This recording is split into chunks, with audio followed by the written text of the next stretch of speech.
approcher. Les prises de parole vont commencer. On va laisser la parole aux jeunes, parce que la jeunesse est parmi nous aujourd'hui. Peut-être pas assez nombreux, mais bon, ils sont là. Donc on va leur laisser la parole pour qu'ils puissent expliquer pourquoi ils sont avec nous. Voilà.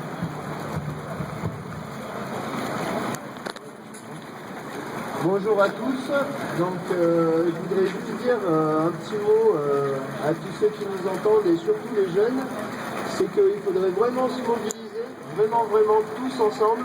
Parce que là, c'est vraiment pas possible de voir aussi peu de jeunes pour quelque chose qui concerne l'avenir des jeunes et aussi l'avenir de tous les travailleurs et les retraités et tout ça. Mais vraiment, il y a trop peu de jeunes et on a besoin de vous tous. Et du coup, il faut venir. Voilà. Bonjour à tous.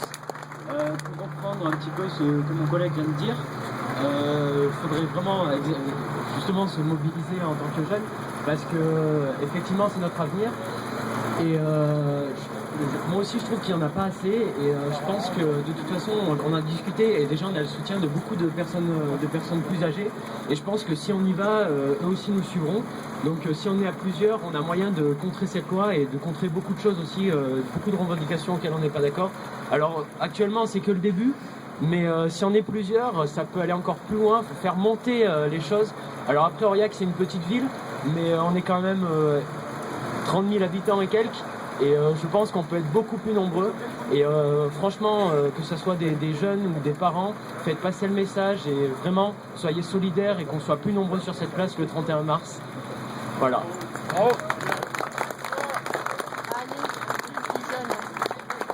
Donc bonjour à tous. Moi personnellement je trouve qu'il n'y a pas beaucoup de jeunes alors que c'est notre avenir qui s'y joue puisque au final on peut perdre de l'emploi puisqu'on rallonge les durées de travail alors que justement on devrait plutôt les diminuer puisqu'on a actuellement un très fort taux de chômage. Donc je pense qu'il faut vraiment mobiliser les jeunes, les parents pour se dire aussi que c'est vos enfants qui sont actuellement à la recherche d'un emploi peut-être ou qui sont en études et que plus tard ils seront chômeurs parce que justement on n'a pas d'emploi. Voilà.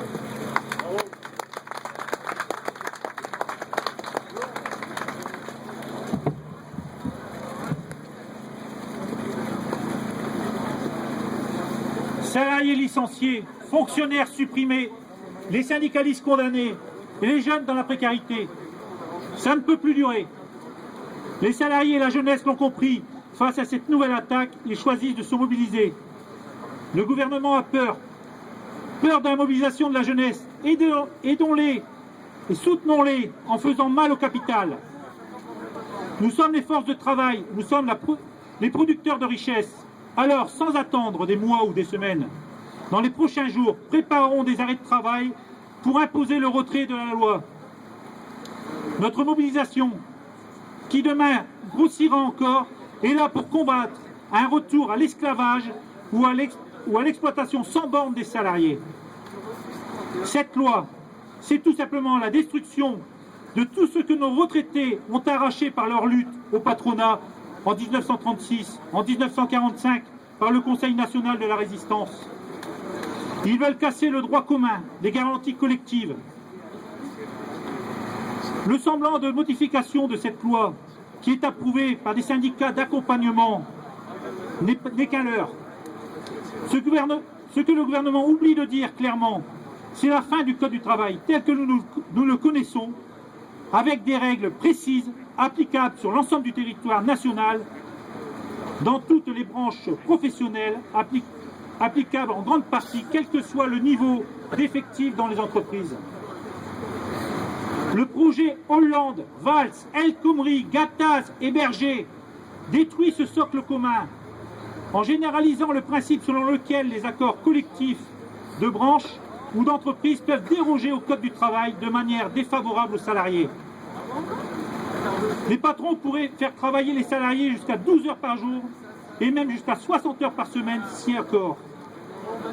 Les PME pourront imposer des forfaits jours à leurs salariés avec la remise en cause des 11 heures de repos entre deux prises de poste.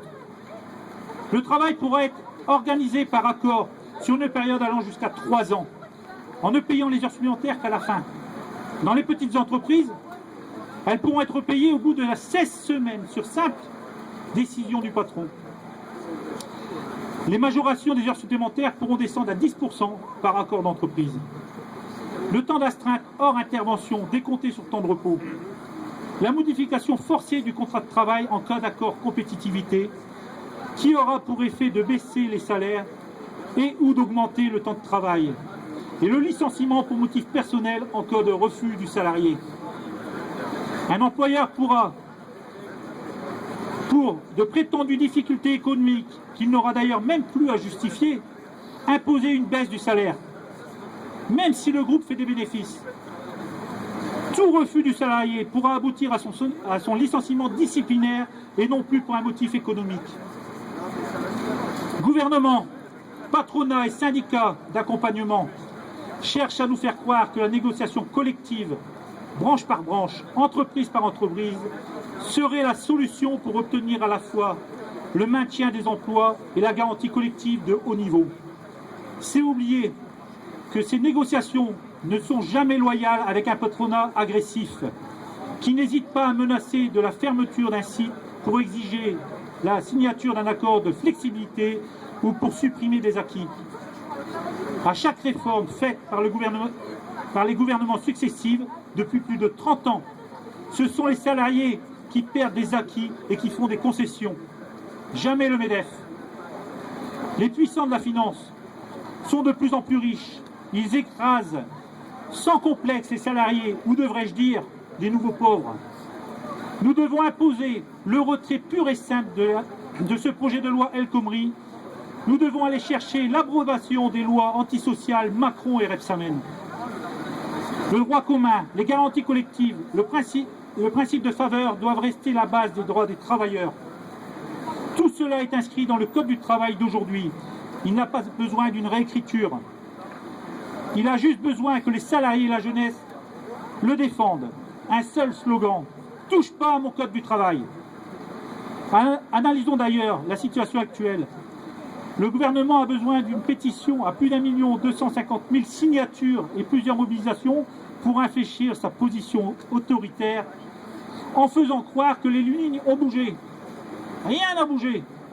La seule réponse que donne ce gouvernement à notre jeunesse est précarité à vie. Nous sommes prêts à laisser nos jeunes dans ce désarroi sans aucune vision pour leur avenir. Pour finir cette prise de parole, nous avons pris notre avenir en main. Ne lâchons pas, ne lâchons rien. Cette bataille méritera plus qu'une journée de grève ou de manifestation.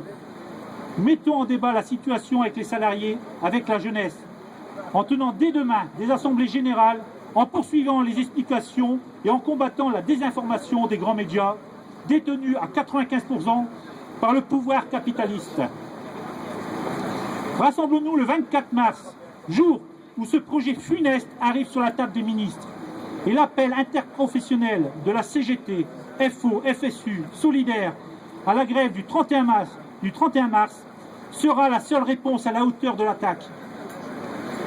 Et nous devons réfléchir dès aujourd'hui à la construction d'un lendemain, à ceux qui veulent casser le code du travail et préparer un avenir sombre aux salariés, à la jeunesse et à nos retraités. Nous leur répondons non merci. Pour la FSU, c'est encore une connerie de plus. Le gouvernement Valls persiste et signe. Il affirme d'un côté tout faire pour favoriser l'emploi et endiguer un chômage de masse galopant, et de l'autre, s'entête à promouvoir une loi anti-travail. Cette loi s'inscrit dans la droite ligne libérale et dans une politique d'austérité qui se décline à tous les échelons. Pacte de stabilité, de responsabilité, allongement à 43 années de cotisation, l'ANI, le CICE, la loi Rebsamen, sans oublier la loi Macron et dérivée, validée pour tout ou partie par la droite. Les collectivités sont étranglées par une baisse significative des dotations. La loi NOTRe a édicté une réforme territoriale à marche forcée, qui fragilisera encore un peu plus les territoires comme le nôtre. Les compétences de plus en plus nombreuses vers les grandes régions, le pouvoir décisionnaire qui s'éloigne de plus en plus de la population. Nous pouvons craindre le pire pour le service public et ses agents. L'emploi public est bien sûr lui aussi touché par cette cure d'austérité.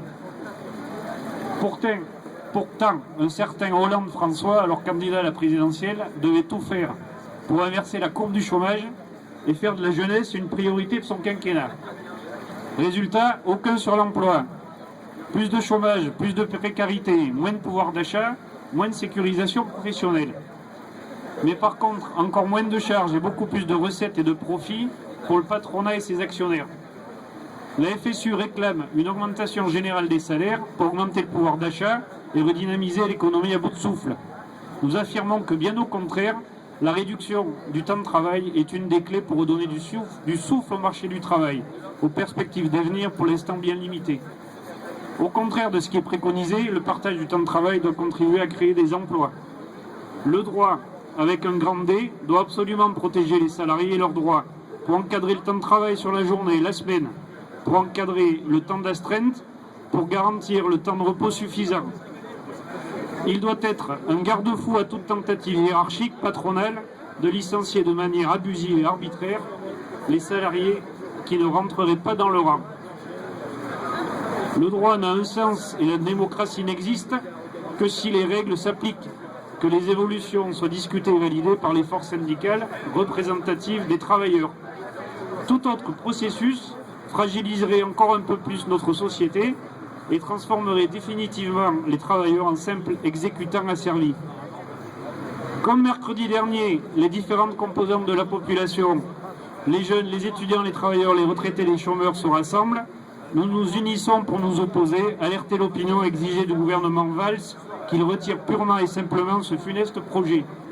Nous réclamons au contraire une politique responsable, volontariste, qui améliore le sort du travailleur, son avenir et celui de ses enfants.